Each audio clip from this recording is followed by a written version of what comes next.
사사 이야기를 하려고 합니다. 오전에 기드온 이야기, 오후에는 삼손 이야기를 하려고 합니다. 이 두 사람은 정확하게 반대되는 사람입니다. 기드온은 보잘것없는 사람을 하나님께서 위대하게 쓴 이야기가 기드온의 이야기입니다. 그런데 삼손은 대단한 사람이 보잘것없게 쓰임받았다는 내용이에요. 삼손 이야기는 오후에 여러분 기대하시기 바랍니다. 사사기, 이 사사기는 여러모로 볼 때 그 앞에 나온 여호수아와는 정반대 분위기입니다. 여호수아는 꿈과 희망과 비전이 철철 흘러 넘칩니다. 하나님이 새로운 땅, 젖과 꿀이 흐르는 땅, 그 땅을 정복하면서 희망에 부풀어 있고 꿈에 부풀어 있던 내용이 여호수아라면, 사사기는 암울한 분위기가 처음부터 시작됩니다. 초기에 신앙적인 열정은 사라졌습니다. 하나님으로부터 멀어진 이 백성들은 하나님께서 가나안 7 족속들을 정복하고 진멸하는 그 명령에 복종하지 않았습니다. 여호수아 장군의 유언을 망각한 채 이교도들과 섞여 살다가 그들에게 영향을 미치는 것이 아니라 오히려 영향을 받았습니다. 사악한 풍습과 난잡한 생활 행태를 받아들이면서 심판과 징계가 그곳에 임했습니다. 사람들이 고난이 찾아오자 하나님 앞에 부르짖고 기도합니다. 회개합니다. 그러면 하나님께서, 사랑이 많고 자비로우신 하나님께서 용서해 주시는 거예요. 새로운 비전을 허락해 주십니다. 새로운 리더를 세우셔서 그 리더와 함께 새 시대를 열어가고 있는데, 잠깐 또다시 사람들은 절망에 빠지고 죄악에 빠집니다. 이것이 사사기의 내용입니다. 약 300년에 걸쳐서 12명의 사사들이 통치하던 시대를 우리가 읽은 사사기의 내용입니다. 저는 기드온의 이야기를 설교 본문으로 잡고 한 주간 동안 묵상하면서 기드온의 이야기가 그때 그 당시의 이야기가 아니라 오늘날 대한민국 교회와 우리의 이야기인 것처럼 느껴졌습니다. 가만히 생각해 보세요. 우리의 부모 세대가 주님 앞에서 믿음과 열정을 가지고 믿음을 온전하게 지켰습니다. 그런데 우리의 자녀 세대, 부모 세대가 지켰던 믿음을 후손 세대가 지키고 있는가? 기도하고 묻고 그리고 생각해봐도 우리는 잃어버리고 있는 중이라는 사실을 알게 됩니다. 아니, 부모 세대의 신앙을 이미 잃어버렸는지 모르겠습니다. 신앙의 전통은 단절되었고 하나님께서 허락하신 축복은 이미 사라진 암흑 시대가 우리 주위에 어느 틈엔가 이미 와버렸습니다. 대한민국 교회를 보세요. 희망이 보입니까? 기드온의 이야기를 하기에 앞서서 한 가지 여러분에게 질문을 합니다. 여러분들이 왜 이 자리에 나와서 하나님을 예배합니까? 도대체 교회는 어떤 곳입니까? 여러분, 제가 지난주 목요일날 한 부부와 성경 공부를 하면서 이런 이야기를 그 형제가 했습니다. 교회는 마치 목욕탕과 같습니다, 목사님. 매 주일마다 일주일에 한 번씩 목욕탕에 가서 깨끗이 때를 미는 습관인 사람은 한 주일 어쩌다가 목욕탕에 안 가면 그 주간은 찝찝해서 견딜 수가 없다는 이야기예요. 더럽다는 생각, 찝찝하다는 생각을 떨쳐버릴 수가 없어서 영 개운하지 않다는 이야기예요. 이처럼 매주일 주님 앞에 나와서 예배하고 하나님을 만났는데 어느 한 주일 교회를 안 갔습니다. 뭔가 빠진 것 같은 그 느낌적인 느낌. 여러분, 매주 교회 안 가다 한 주 빠지면 처음에는 벌 받을 것 같고 뭔가 잘 안 될 것 같고 마음에 안정이 없는 것 같고 좋은 일이 일어나지 않을 것 같은 나쁜 일이 일어날 것 같은 그 느낌적인 느낌. 여러분, 그래서 사람들이 교회를 하루도 빠지지 않고 한 주도 빠지지 않고 나가는 것 같습니다. 교회를 한 주간 빠지면 처음에는 큰일 날 것 같고 양심의 가책이 있는데 그런데 몇 번 빠지고 나면 그 다음에는 그런 마음조차 들지 않습니다. 오히려 더 편해질 수 있습니다. 교회에 나가지 않아도 이상한 일이 안 일어났네. 그렇게 생각하면서 사람들이 자기가 교회에도 안 나가면서 교인이라고 착각하고 있는 거예요. 그래서 스스로가 나는 가나안 교인이야. 이렇게 이야기합니다. 가고 싶으면 가고 안 가고 싶으면 안 가고 그리고 또 들로 나가고 산으로 나가고 저기 놀러 다니면서 산에서 들에서 강가에서 바닷가에서 하나님을 만날 수 있다고 착각합니다. 여러분, 교회에 들어오면 답답해요. 그러나 산에 나가면 뻥 뚫린 기분이 좋아서 거기에 하나님이 있는 것 같아요. 이것은 하나님을 예배하는 것이 아니라 하나님을 이용해서 마음의 평안을 추구하는 도구로 사용하는 것입니다. 제가 지난주에 캐나다에서 온 목사님과 함께 과거에 나 동역했던 한 형제를 만났습니다. 이 형제는 수많은 찬양을 만들었던 한 형제예요. 한국의 대표적인 예배자입니다. 우리가 즐겨 부르는 찬양 대부분 이 형제가 만들었습니다.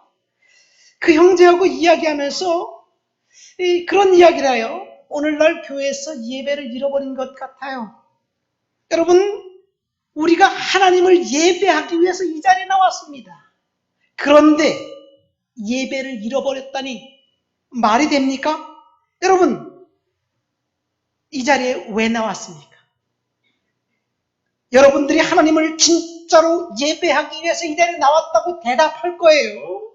진짜 하나님을 예배하기 위해서 내가 나왔습니다. 그런데 하나님이 저와 여러분들에게 네 예배는 예배가 아니야. 나는 네 예배를 안 받았어. 이렇게 대답한다면 큰일 아닙니까? 여러분, 하나님을 예배하기 위해서 우리가 나온 것이 아니라 마음의 평안을 얻기 위해서 나왔고 예배에 빠지면 벌 받을 것 같은 그런 느낌, 찝찝함 때문에 견딜 수가 없어서 나왔고 그래서 대형교회에 가면 익명의 기대에서 잠깐 손님으로 왔다가 돌아갑니다. 다른 성도들과 함께 만나서 교제하고 봉사하는 것도 없습니다. 성도들과 함께 이제 봉사하려고 하지도 않습니다. 말씀대로 살려고 몸부림치는 열심도 없습니다. 그저 편한 것이 좋고 양심의 가책이 없는 것이 좋습니다. 하나님을 예배하기 위해서 나온 것이 아니라 축복받고 기도 응답받기 위해서 나왔습니다. 사람들이 축복에 열광합니다. 신의 도움을 받아서 잘되고 번영하고 성취하고 병 낫고 품위를 유지할 수 있을 만큼 여유로운 삶을 원합니다. 그래서 축복이 빠진 교회는 상상할 수 없습니다. 그런데 이런 것들은 하나님을 믿는 믿음이 아니에요. 여러분, 이런 약속이 선포된 흥분된 메시지는 설교가 아닙니다. 귀에 듣기에 달콤한 강연이 아닌가 생각됩니다. 우리가 하나님을 믿겠다고 예배의 자리에 나왔지만 우리 조상들이 믿던 천지신명쯤으로 그래서 축복에는 열광하지만 헌신에는 침묵하지 않는가 우리가 지금 생각해 보아야 될 줄 믿습니다. 하나님은 온전한 예배자로 하나님께 서 있는 사람을 반드시 복 주실 것입니다. 여러분, 축복은 성경의 약속이에요. 제가 축복을 거부하는 것이 아닙니다. 아브라함도 축복받았고 다윗도 축복받았습니다. 그러나 우리는 이 순서가 바뀌었어요. 하나님 앞에 충성하고 헌신하니까 아브라함을 복주셨고 다윗을 복주셨어요. 성경에는 하나님께 온전히 예배하는 사람들을 복주셨습니다.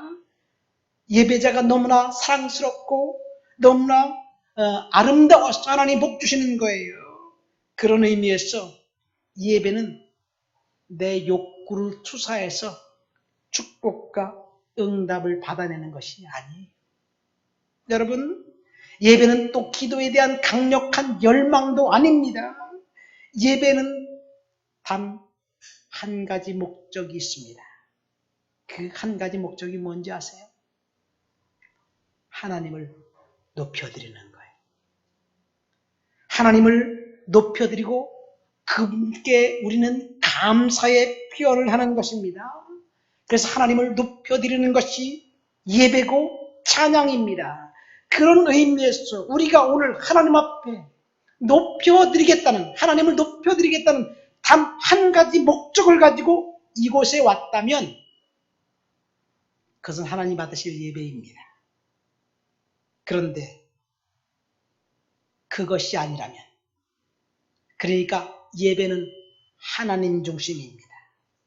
그런데 우리의 예배는 하나님 중심에서 언제부터인가 내 중심으로, 나 중심으로 옮겨버렸습니다. 예배의 타락이 사실은 사사기서의 핵심입니다. 오늘 기드온과 삼손의 이야기를 통해서 예배의 타락한 그 백성들이 얼마나 비참하게 살았는지 우리는 알게 될 것입니다. 기드온은 이스라엘의 5번째 사사로 7년간 다스렸습니다. 그리고 그 땅에 40년간 평화가 찾아왔다고 이야기합니다. 바로 본문 5장 바로 앞장에 보면 그 땅에 40년 동안 평온했다라는 이야기로 사사기 5장이 마치면서 6장에 넘어가서 이스라엘 자손이 또 여호와의 목전에서 악을 행했다라고 평가합니다. 또 여호와의 목전에서 악을 행했고 그 결과 저주가 찾아왔습니다. 하나님을 떠난 그 백성들, 예배를 멸시한 그 백성들에게 찾아온 저주는 전쟁이었습니다. 국토의 유린입니다. 여러분, 그러니까 하나님을 예배에 실패하면 저주가 찾아오는데 그 저주는 전쟁입니다. 우리는 북한이 핵무기 개발로 인해서 언제 한 방 날라올지 두려워하고 있습니다. 그러나 우리가 신앙을 회복한다면 결코 전쟁은 일어나지 않습니다. 북한의 핵무기를 만드는 그 북한과 평화를 유지할 수 있는 비결은 교회가 다시 하나님 앞에 예배를 회복하는 길밖에 없습니다. 정치적인 화해와 제스처, 협상을 해도 하나님께서 그 마음을 강팍하게 만들면 김정은의 마음을 돌이킬 수 없습니다. 마치 바로왕처럼 말입니다. 그 이유는 전쟁은 하나님께 속했기 때문입니다. 소년 다윗이 골리앗을 이제 앞서서 이렇게 이야기합니다. 또 여호와의 구원하심이 칼과 창에 있지 않다. 이 무리에게 전쟁은 여호와께 속한 것을 알게 하기 위해서 내가 나섰다. 여러분, 예배자였던 다윗이 골리앗 앞에 서자 전쟁이 끝난 거예요. 저와 여러분들이 하나님 앞에 예배를 온전히 회복하면 이 땅을 하나님께서 회복시켜 주실 줄 믿습니다. 기드온 시대에 하나님의 백성들이, 이스라엘 백성들이 또 여호와의 목전에서 악을 행하자 미디안을 통해서 온 국토를 7년간 유린합니다. 여러분, 이 미디안이 쳐들어올 때 항상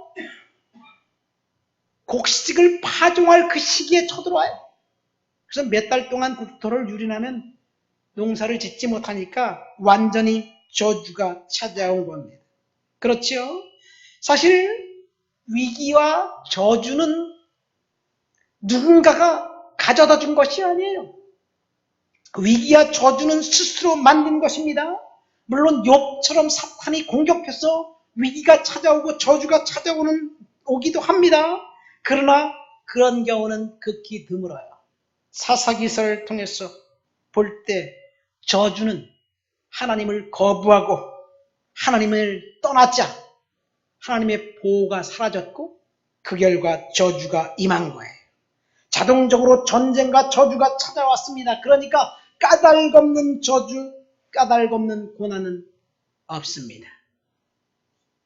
우리가 스스로 초래하는 것입니다. 하지만 저주의 순간, 형벌의 순간에 하나님 앞에 다시 찾아와 우리의 믿음을 회복하고 예배를 회복하면 하나님께서 저주가 물러나고 다시 축복이 임하게 될 줄을 믿습니다. 이것이 본문을 통해서 주시는 첫 번째 교훈입니다. 6절부터 8절 상반절까지 보십시오. 저주가 찾아왔고 고난이 찾아왔고 힘든 상황이 도래되자 이스라엘 백성들이 하나님 앞에 나와서 부르짖기 시작합니다. 이스라엘 자손이 미디안으로 말미암아 여호와께 부르짖었으므로 여호와께서 이스라엘 자손에게 선지자 한 사람을 보내셔서 그들에게 말씀하시기 시작합니다. 여러분, 저주가 찾아오자 백성들이 하나님 앞에 나가서 기도했습니다. 이것이 희망입니다. 하나님께 부르짖자, 하나님께 기도하자, 하나님께서 선지자를 보내셨습니다. 여러분, 저주가 찾아오고 절망이 찾아왔을 때 그것이 누구의 잘못인지 잘못을 따지는 것은 의미가 없습니다. 서로 다툴 필요성이 없어요. 딱 한 가지만 필요합니다. 뭐예요? 하나님 앞에 나와서 회개하고 기도하는 것뿐이에요. 우리가 서로 네가 잘못했니 내가 잘했니 잘못을 따져보십시오. 그러면 더 혼란에 빠지는 거예요. 우리 대한민국을 보세요. 제가 아까 기도원 시대가 우리 대한민국의 시대와 비슷하다고 이야기했습니다. 우리는 지금 서로가 잘못을 따지면서 다투고 분쟁하고 있습니다. 문재인 대통령이 잘못했습니까? 조국이 나라를 말아먹었습니까? 야당은 그럼 정당합니까? 이렇게 잘못을 따지면 우리에게 유익한 것이 전혀 없습니다. 분열만 있을 뿐입니다. 서로 잘났다고 서로 책임을 전가하면서 그 사이에 국토는 유린되어 가고 있습니다. 문제는 교회가 예배를 등한시하고 예배를 멸시하고 하나님을 떠났는데 정치가들에게 책임을 전가하는 것이 문제입니다. 우리가 하나님 앞에 회개하고 우리가 하나님 앞에 기도해야만 희망이 생기고 비전이 생깁니다. 믿습니까? 여러분 가만히 생각해 보세요. 조국 씨를 감옥에 넣고 문재인 대통령을 하야시킨다고 문제가 해결되나요? 결코 아닙니다. 함께 망하는 길로 갈 뿐입니다. 성도들은 문제의 근원을 우리에게서 찾아야 됩니다. 다른 사람을 비난하면서 너 때문에 그렇다고 하면은 더 혼란만 가중하는 거예요. 우리가 할 일은 하나님께 찾아 나와서 기도하는 것 뿐입니다. 그러면 하나님께서 간섭하시면 문제가 해결되는 거예요. 본문을 보십시오. 극심한 환란이 다가오자 백성들이 하나님 앞에 나와서 기도하고 하나님 앞에 이제 회개하기 시작했습니다. 그래서 하나님이 일하십니다. 문제의 근원을 하나님이 처리하셨기 때문입니다. 물론 현실 정치에서 교회가 얼마나 개입하고 얼마나 해야 되는지 신학적인 토대가 다를 수도 있습니다. 그러나 우리가 중요한 것은 하나님께서 지금 경고하시는 것으로 봐야 합니다. 여러분, 우리가 교회가 성결하고 거룩하지 않으니까 파렴치한 리더가 생긴 거예요. 그러니까 우리가 뽑은 대통령이 파렴치하다고 우리가 손가락질할 필요가 전혀 없습니다. 그분 문제가 아니라 우리의 문제입니다. 하나님께서 교회를 향해서 지금 경고하고 있는 거예요. 그 경고를 우리가 듣고 회개하면 되는데 그렇지 않는 것이 문제입니다. 오늘날 교회가 당면한 문제가 무엇입니까? 아까 이야기한 것처럼 예배를 위해서 성도들이 교회에 나오지 않는 것이 문제입니다. 여러분들, 저와 여러분들이 이 자리에 나온 이유가 딱 한 가지 목적, 하나님을 온전히 예배하기 위해서 나왔다면 문제가 없는데 우리는 이 자리에 축복받기 위해서 나왔습니다. 교회가 대형화, 물질화 되면서 교회 성장이라는 미명하에 하나님의 방법이 아닌 인간의 방법인 달콤한 축복의 거짓 메시지로 사람들을 유혹했기 때문에 그런 와중에서 교회가 거룩을 상실하고 성결을 상실했고 목회자가 타락했기 때문에 분열이 있는 거예요. 여러분, 우리 주위에 분쟁이 있다고 소문이 들리는 그 대형 교회들을 보십시오. 무슨 문제인가요? 이렇게 딱 합쳐보면 딱 두 가지 문제. 첫 번째, 재정적으로 투명하지 않은 문제입니다. 재정적으로 투명하지 않은 것, 교회에서 쓰이는 돈, 성도들이 헌금한 그 돈은 누구의 돈입니까? 하나님의 돈이에요. 하나님의 돈을 인간이 마음대로 써도 된다는 것 자체가 문제입니다. 여러분, 그 돈을 남용하는 사람들, 서로 목사라 할지라도 하나님 믿지 않는 사람들이에요. 그 돈으로 범죄하는 데 쓰고 그 돈으로 이상한 데 쓰면 그것은 하나님이 좋아하지 않는 거예요. 거기 하나님이 안 계십니다. 그 교회 밖에서 예수님이 울고 계신 거예요. 두 번째 문제는 도덕적인 문제입니다. 도덕적인 문제는 성적인 추문과 연관이 되어 있습니다. 왜 사람들이 조국 씨에 대해서 분노합니까? 뻔뻔하다고 생각하기 때문에 그래요. 온갖 추잡한 일을 다 저질러 놓고 법적인 하자가 없다. 나는 모른다. 딱 잡았다니까 뻔뻔하다는 얘기예요. 그 반대편은 어떠냐? 검찰이 너무한다. 먼지 털이식으로 조사를 해야 되니까 없는 것도 만들어낸 것 아니냐. 뭐 이렇게 이야기합니다. 저는 여러분, 누가 잘났고 누가 잘못했고 이걸 따지는 것이 아니에요. 시간이 지나면 다 판명될 거예요. 그 전에 뻔뻔하다, 아니면 검찰이 잘못했다, 뭐 그렇게 따질 필요성이 없어요. 시간이 지나면 결과가 나오면 그때 비판하거나 그때 뭔가 행동해도 늦지 않습니다. 여러분, 그런데 문제는 교회 밖의 조국 씨의 문제가 아니에요. 교회와 목회자의 문제입니다. 만약 어떤 목사님이 성적인 범죄에 연루되어 있으면서 자기가 저지른 일을 감추고 거룩과 성결을 설교한다면 뻔뻔한 거 아니에요? 사람은 속일 수 있습니다. 사람들은 웃음 뒤에 감춰진 추악한 모습을 알 수 없습니다. 뻔뻔함을 결코 알 수 없습니다. 그러나 하나님은 아십니다. 뻔뻔한 그 목회자들이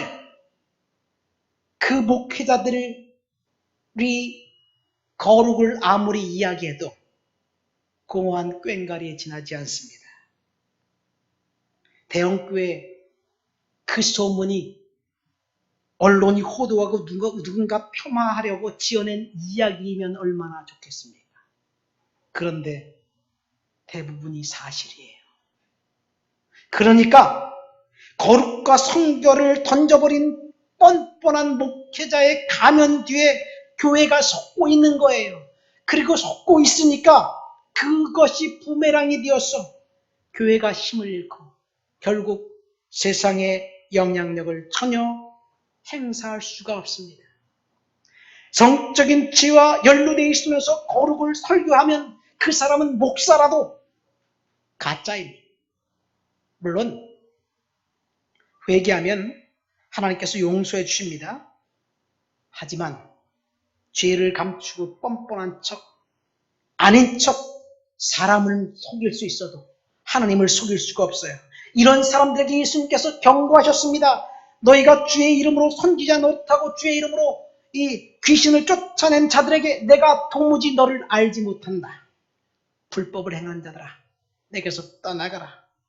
여러분, 불법을 행하는 사람들이 뻔뻔하게 사람들의 귀에 달콤한 말로 속삭이면서 너나 할 것 없이 다 속고 있는 거예요. 그렇지만 하나님은 알고 계시고 사탄은 그곳에서 역사하면서 교회를 깨는 거예요. 그래서 예수님은 그 교회 안에 들어가지 못하고 문 밖에서 울고 있습니다. 기드온 시대가 바로 오늘날과 동일했습니다. 그 시대 문의는 거룩한 하나님의 백성들인데 한 사람도 빠짐없이 전부 다 바알을 섬겼고 우상을 섬겼습니다. 겉으로는 하나님을 예배하기 위해서 사람들이 모여있는 것 같지만 속은 그렇지가 않은 것이 문제입니다. 여러분, 기드온 시대를 한번 보세요. 우리가 시간여행을 한번 떠나가 볼까요? 사사시대 기드온 시대를 보세요. 그 백성들은 하나님의 선택받은 선민들입니다. 그런데 겉으로는 크리스찬 왕국인데, 겉으로는 크리스찬인데 속에는 전부 다 바알 우상을 섬기고 있습니다. 딱 한 사람 기드온만 빼고 모두 다 몽땅 기드온의 부모님, 가족, 그 마을 사람들, 그 성 모두 다 바알 우상을 섬기고 있기 때문에 환란이 찾아왔습니다. 중요한 것은 이렇게 하나님을 떠나자 우상 숭배 때문에 미디안의 공격을 받았어도 사람들은 깨닫지 못했습니다. 물론 고통이 극심했을 때 하나님께 나가서 회개하고 부르짖었다고 오늘 본문 6절, 7절, 8절에 이야기하고 있지만 사실 이 백성들이 하나님 앞에 기도했고 그 응답받은 게 아니에요. 본문을 보면 기도 따로, 믿음 따로, 기도 따로, 신앙 따로, 따로 국밥이었습니다. 기도는 했으나 하나님을 전혀 알지 못했습니다. 하나님께서 선지자를 보내셨으나 사람들이 선지자를 깨닫지 못했어요. 선지자를 알아본 사람은 기도는 한 사람뿐이었습니다. 우리의 시대와 흡사하지 않나요? 우리의 삶의 모습과 일치합니다. 우리가 기도하고 있지만 얼마나 하나님이 내 기도를 들어주시고 응답해 주신다고 여러분 생각하십니까? 기도하면 하나님이 응답해 주실 거야. 목사님이 그렇게 말씀하셨어. 여러분 그렇게 알고 계십니까? 솔직히 나는 모르겠는데 목사님이 말씀하셨으니까 그럴 것 같아. 이렇습니까? 여러분, 그래서 기도하면 응답이 임하다는 것을 알지만 기도하지 않는 성도들이 대부분입니다. 교인들은 이렇게 생각합니다. 기도는 하나님과 가까이 계신 목사님이 하시면 아마 효과가 있을 거야. 나는 그러니까 목사님께 기도를 부탁하면 돼. 여러분, 이 기도관은 기독교의 기도관이 아니에요. 불교의 기도관이에요. 불교의 기도는 신도들이 정성을 들여서 스님께 가서 기도를 부탁하는 거예요. 그래서 불교에는요, 백일기도, 천일기도, 무슨 기도, 백중기도, 기도 종목마다 가격이 정해져 있어요. 금액이 정해져 있어요. 근데 그 금액이 여러분 놀라지 마세요. 엄청나게 비쌉니다. 우리가 생각하는 것보다 훨씬 더 비쌉니다. 상상할 수 없는 가격입니다. 근데 교회에서 기도해 준다고 돈 받나요? 목사님 여러분 기도해 줄게 돈 받습니다. 그러나요? 아니에요? 안 해요? 교회도 똑같아요. 1년에 딱 한 번 송군 영신 예배 때 기도 제목 받고 돈 받아요. 불교 기도하고 똑같아요. 그래서 저는 송구 영신 예배 때 여러분들의 기도 제목을 요구하지만 제가 언제 여러분들이 감사헌금 갖고 오라고 얘기한 적 있나요? 전혀 얘기하지 않습니다. 왜? 기도값을 받기 때문에 그래. 물론 그냥 감사헌금을 여러분들이 드리는 것이라고 생각하지만 그 원리를 따져보면요. 사찰에서 기도값 받는 거와 동일해요. 여러분 주님은 아십니다. 그러니까 기도원 시대 백성들이 하나님 앞에 기도했습니다. 왜 기도했습니까? 환난 때문에 기도했습니다. 하나님께 매달렸습니다. 그래서 하나님이 선지자를 보내셨는데 백성들이 아무도 선지자가 온 것을 눈치채지 못했습니다. 10절 말씀. 제 말이 사실인지 10절 말씀 한번 읽어보시겠습니다. 우리 다 같이 10절 말씀 읽을까요? 다 같이 읽겠습니다. 내가 또 너희에게 이르기를 나는 너희 하나님 여호와이니 너희가 거주하는 아모리 사람의 땅들의 신들을 두려워하지 말라 하였으나 너희가 내 목소리를 듣지 아니하였느니라 하셨다 하니라. 이 말이 뭐예요? 선지자를 보내서 선지자가 얘기했는데 너희가 내 목소리를 듣지 아니하였다. 기도했으나 하나님의 목소리를 청종하지 않았다는 이야기입니다. 기도했으나 응답을 기대하지 않았다는 이야기입니다. 이것이 기도원 시대 영적인 배경입니다. 오늘날 동일합니다. 대한민국 교회 신도들이 성도들이 얼마나 많이 기도하고 하나님을 기대하고 있나요? 대형교회 몇만 명, 몇천 명의 신도를 자랑하고 있습니다. 그러나 하나님이 보실 때 믿음을 갖고 순수한 신앙인, 정말 하나님을 열정적으로 예배하고 하나님을 높여드리는 예배자들 얼마나 많나요? 예배는 오직 하나님께만 집중하는 거예요. 예배를 통해서 내가 뭔가 받으려고 한다면, 예배를 통해서 내가 축복받고, 예배를 통해서 내가 기도 응답받고, 예배를 통해서 내 마음의 평안을 얻으려고 한다면 가짜예요. 그러니까 하나님께 올려드리는 영광의 예배만 되어야 될 줄 믿습니다. 이런 말 하면 불편하죠. 그래서 사실 교회에 많은 사람이 오지 않아요. 축복 이야기하면 열광합니다. 여러분, 그렇지만 우리는 반드시 알아야 돼요. 축복은 하나님이 주시는 거예요. 온전한 예배자들에게 하나님 주시는 것입니다. 그러니까 까닭없는 저주와 까닭없는 고난은 없습니다. 우리가 다 스스로 초래한 거예요. 회개하고 하나님 앞으로 나가야만 됩니다. 회개하면 하나님께서 찾아오시는 거예요. 하나님께서 누구에게 찾아갔습니까? 기드온에게 찾아갔어요.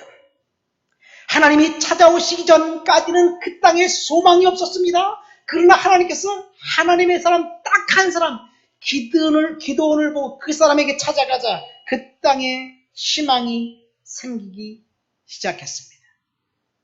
문제는 찾아오신 하나님을 모두 다 거부했다는 이야기예요.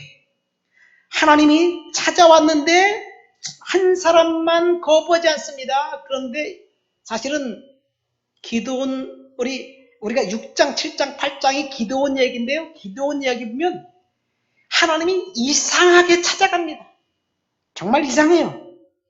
밀을 포도주 틀에서 그 타작하는 것도 이상하고요.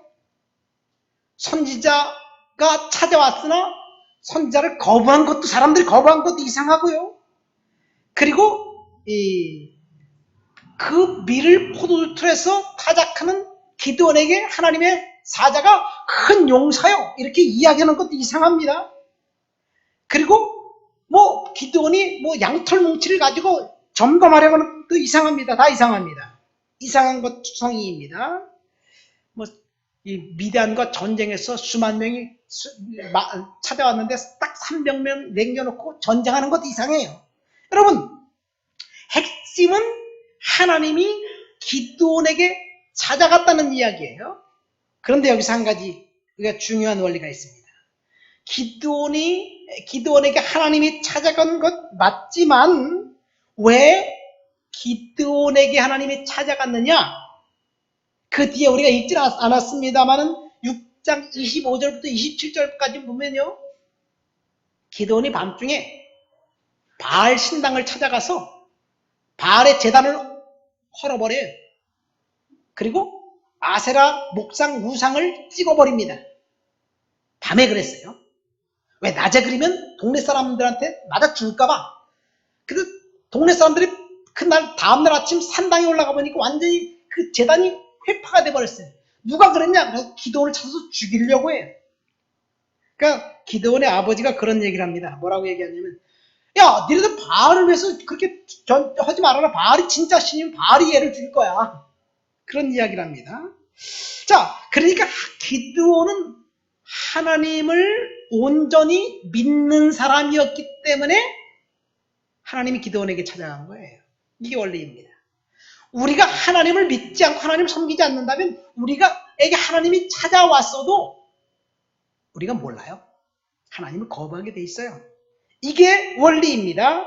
여러분, 우리가 인식하든 인식하지 않든 하나님은 우리와 함께 하셔요. 하나님께서 기드온에게 찾아와서 딱 한마디 말을 합니다. 뭐라고 얘기하냐면 너는 큰 용사요. 여호와께서 너와 함께 계시도다. 그렇게 얘기합니다. 큰 용사요. 여호와께서 너와 함께 하신다. 이렇게 말씀하셨어요. 하나님, 너는 큰 용사가 될 것이다. 앞으로 하나님이 너와 함께 있을 거야. 이렇게 말씀하지 않았습니다. 여러분, 무슨 말이냐면 우리가 인식하든 인식하지 못하든 하나님을 온전히 예배하는 저와 여러분들과 함께 한다는 이야기예요. 믿습니까? 하나님께서 저와 여러분들이 여러 가지 환난과 역경 속에 있을 때, 힘든 상황 속에 있을 때, 우리가 지쳐 힘들어할 때 하나님이 우리 곁에 계시다는 이야기입니다. 믿으시기를 예수님 이름으로 축원드립니다. 내가 울고 있을 때 하나님께서 함께 울고 계십니다. 내가 지쳐 있을 때 하나님이 함께 하십니다. 우리는 결코 혼자가 아닙니다. 하나님이 늘 우리와 동행하십니다. 이 시간에도 하나님은 여러분들과 나와 함께 하십니다. 문제는 내가 하나님 나와 함께 하시는데 내가 하나님을 거부하는 것이 문제입니다. 하나님을 인식하지 못하는 것이 문제입니다. 성경을 보면 하나님께서 강권적으로 사람들에게 찾아가신 건 맞아요. 그런데 하나님이 찾아오신 하나님을 인식한 사람들은 영적으로 깨어있는 사람들만 인식했습니다. 출애굽기 3장에 보면 모세가 하나님의 산 호렙산에 갔을 때 하나님이 찾아가셨어요. 왜 모세가 그곳에 갔는지 우리는 모릅니다. 아마도 모세가 이 장인의 양들을 치기 위해서 열심히 일하는 현장에 하나님이 찾아가신 것 같아요. 여러분, 사람들은 그렇게 생각합니다. 하나님이 찾아오신 것은 불가항력적인 은혜다라고 이야기합니다. 맞습니다. 불가항력적인 은혜입니다. 그런데 내가 아무것도 안 하고 있는데 불가항력적인 은혜로 나에게 찾아온 것이 아니에요. 믿습니까? 불가항력적인 은혜는 내가 하나님을 향한 열심히 있을 때 찾아온 거예요. 모세가 그랬고 아브라함도 그랬습니다. 다윗도 그랬습니다. 성경에 보면 많은 사람들에게 하나님이 찾아오셨을 때 그들이 찾아오신 하나님을 눈치챘다는 이야기예요. 다윗 이야기만 할까요?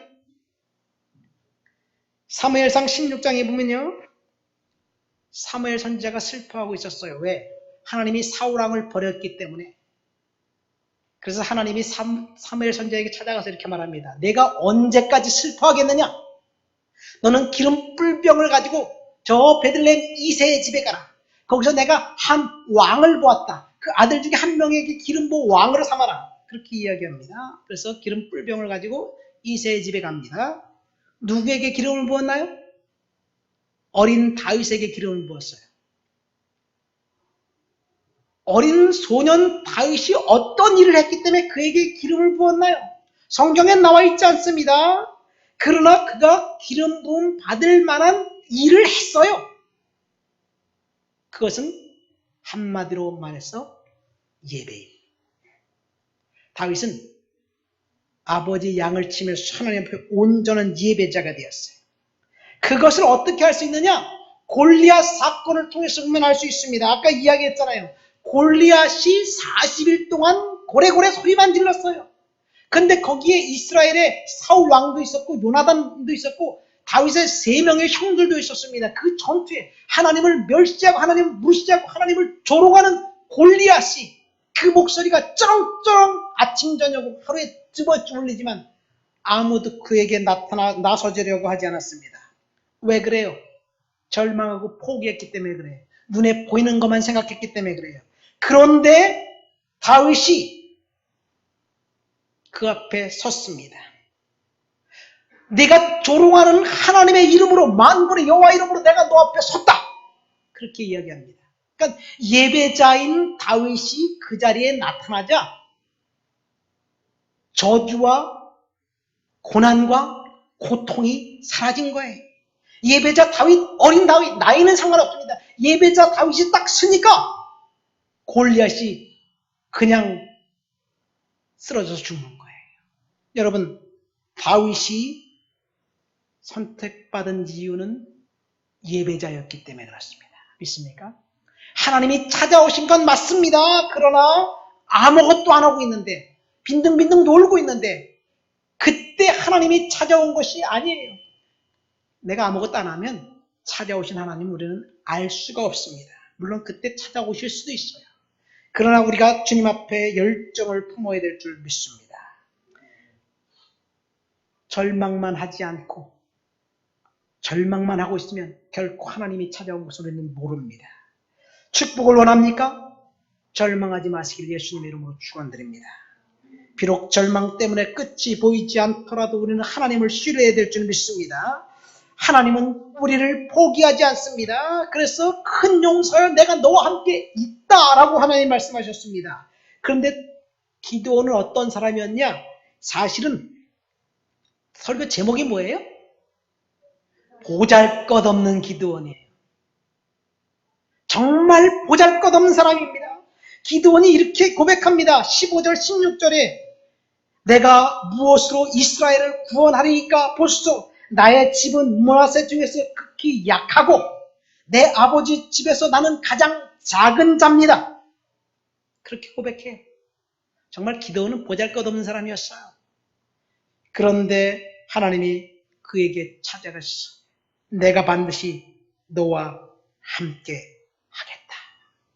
여러분, 보잘것없는 기드온이지만 하나님 앞에 온전한 예배자로 섰을 때 하나님이 그를 놀랍게 쓰셨습니다. 이것이 핵심입니다. 여러분, 기드온과 같은 사람들을 오늘날 찾고 있습니다. 우리의 모습은 어떤가요? 정말 보잘것없어요. 김상일 목사 어때요? 키도 적고 외서우고 보잘것없잖아요. 그런데 하나님을 온전히 예배하면 하나님이 놀랍게 쓰실 줄을 믿습니다. 여러분들도 마찬가지에 말씀을 맺습니다. 오늘 우리는 기드온을 통해서 배운 것 딱 한 가지가 있다면 보잘것없는 출신의 기드온을 하나님이 놀랍게 쓰셨다는 이야기예요. 왜 그런지 아세요? 기드온을 쓸 수밖에 없는 그 조건은 그가 하나님을 온전히 예배했던 예배자였기 때문에 그렇습니다. 하나님을 섬기는 하나님의 사람이었기 때문에 그렇습니다. 여러분, 까닭 없는 저주는 없습니다. 스스로가 초래한 것입니다. 하나님을 떠났으니까 환난이 찾아온 거예요. 믿음을 저버리고 예배를 멸시했기 때문에 저주가 찾아온 것입니다.